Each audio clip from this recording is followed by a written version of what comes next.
नमस्कार. आज मुंबई टाइम्स वाचत एक लेख आवडला म्हणून शेअर करते. तुम्हाला आवडला तर लाईक, कमेंट, शेअर आणि चॅनलला सबस्क्राईब करा.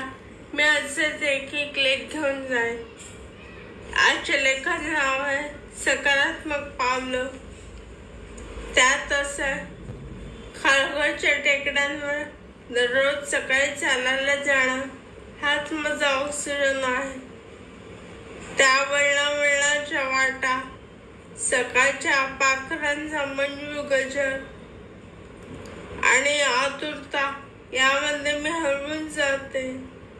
सकाळी चालायला निघाले की रोजच्या धावपळीच्या आयुष्यातून थोडा वेळ स्वतःसाठी मिळतो.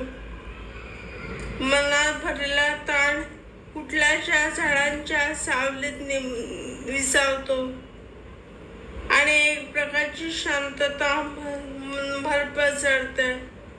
मनावरचा ताणतणाव या शांततेत विरघळतो. रोजच्या धकाधकीत जे काही हरवत जातं ते सगळं पुन्हा सापडतं.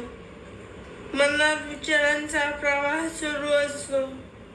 तोच मार्ग, तीच चाल, पण रोज नवा दृष्टिकोन, नवीन विचार घेऊन देऊन जातो. चालता चालता मनात असलेली सगळी गुंतागुंत सुटत जाते.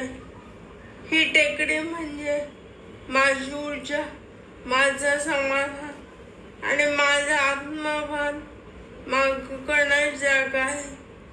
इथून परतताना मी नव्या उमेदीनं, नव्या जोमानं आणि सकारात्मकतेनं भरून पडते.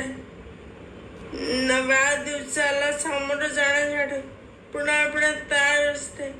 हा रोजचा प्रवास, ही स्वतःशीच भेट, हाच माझा ऑक्सिजन आहे. धन्यवाद.